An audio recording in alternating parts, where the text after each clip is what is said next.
kusangana kwatiri kuita zvekare pano paplatform yeHatirari 263. Pano patikuzivisai manews updates ezvinhu zviri kuitika munyika yedu yeZimbabwe. Uchiri mutsva uchangotanga kusvika pano pathis YouTube channel tinochingamidza vanhu nemufaro kuti musubscribe.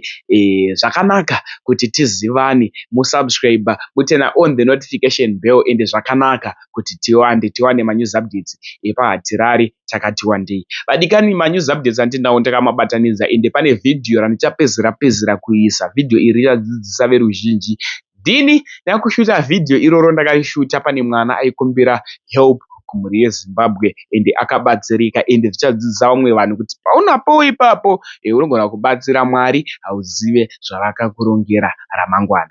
Vadikani, first update update yemwana yasikana uyo anga achiri kuenda kuchikoro, uyo abva abuda pascreen penyu. Musikana uyu zvaanga achienda kuchikoro anga achiri mwana wechikoro, asi anga aine boyfriend yake, anga ane mukomana wake waifambidzana naye, waidanana naye. Nyaya iyi yakonzeresa rufu. Chichaita kuti mwana uyu afe musikana uyu, ainge ane mapicture nemavidhiyo ainge asina kusimira vanga vakatorana nemukomana wake. Mukomana ndiye aiva nemapictures aya. Kubuda kuri kuita nyaya zvikunzi chisikana chakaramba mukomana. Mukomana abva aramba dhifiti yekuti aiwa ina handirambwe, vatora mapicture aya bhasendera baba vemusikana mapictures. Zvazopa kuti mwanasikana azviurayi.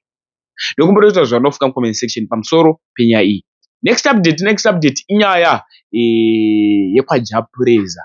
Japreza vashandi vake kuti vanofambidzana nawo pakushanda, ivo vanosvika 11 vatingirwa maakwa, vese vakatingirwa mota dzinosvika idzo 11 maakwa naSeWiknel Chevhayo. Dakusiya muchiona video vachitenda vekwaJapreza vachitenda SeWiknel Chevhayo kuti zvamatiitira zvafadza ende zvinofadza, rambai muchiwedzerwa pamabvisa ipapo. Tinongoisa kutenda kuna mukoma wedu SeWiknel niwa yamaropafadzi, tichiti rambai muine mwoyo wakadaro, rambai muchiisa mufaro mukati memwoyo yevanhu vakasiyana siyana. Wakati tichaita kuti timu yese vese vanotsvaira paoffice and everyone.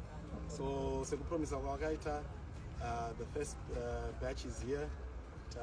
Taona mdziyo yedu, tatora mdziyo yedu, tichida kutenda zvakare mukoma wedu Mukudzei Japreza nekutipa this opportunity yekushaina paanoshainawo.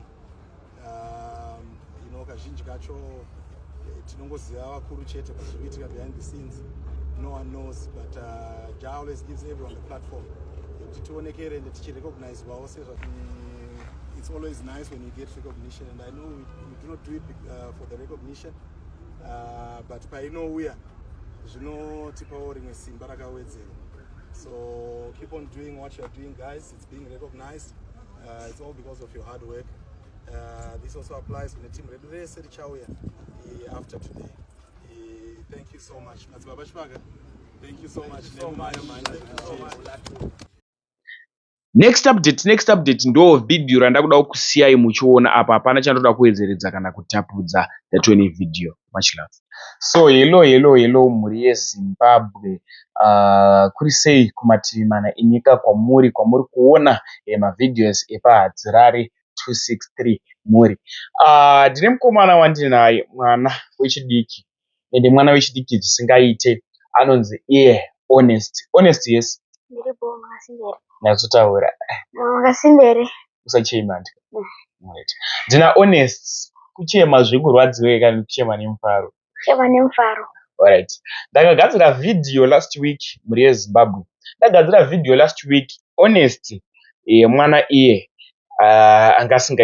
angasingachaende kuchikoro nekuda kwekuti vabereki vake vanga vakushaya mari dzekuti mwana uyu akwanise kudzokera kuchikoro, wapedza zvikwereti vamutengere mauniform, but mabooks ainge ainawo. So ndagadzira video, ndakaposta video paHatirari 263. Ndaposta video raHonest. Tine dzimwewo hama dzakada kubatsira Honest, vakabatsira Honest nepese pavakagona napo. Izvezvi Honest makamutarisa paakabuda pavidhio paya anga asina complete uniform, seyainayo. Ini ndakakwanisa kungomuzivisisa kumhuri yeZimbabwe kunzi abatsirwe. Makatarisa nhasi akapfeka trousers nyowani, tai nyowani, zvese zvinyowani, school shoe nyowani, anga asina zvese izvozvo. Ende honest apa uri kuenda kupa Ndazvikoro. wakudzokera kuchikoro. Mari yakasvika, waona mari iyi yandakakupa 120. 120 yakabho kune hama yedu inosapota paHatirari 263. Tinokutendai zvikuru iye Honest. Chimbotaurawo zvaunoda kutaura kuna amai vakakubatsira chero havo vasina kutizivisa zita ravo. Amai vakanibatsira vakaita basa singaiti. Ndimama. Mama vakaita basa. Ndasingazivi kuti vachandibatsira kudai. Asi izvezvi ndakaona kuti ndakuita kuchikoro manje. Nyangwe inifomu dzangu nadzo dzanga dzadambuka, manga sina mabhatani. Asi ndinongovatenda hangu.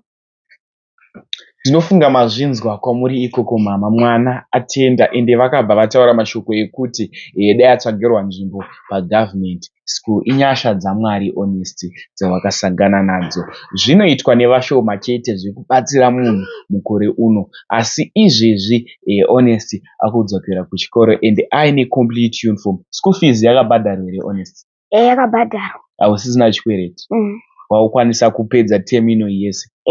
Alright. Ndichikutendai zvikuru nesapoti yamunokopa pano pathis YouTube channel yeHatirari 263. Nyaya tiri kufambira kwadzaitika idzodzo. Namba dzangu dzeko chete idzo dziri pascreen. Bye bye 7 Honest. Bye bye.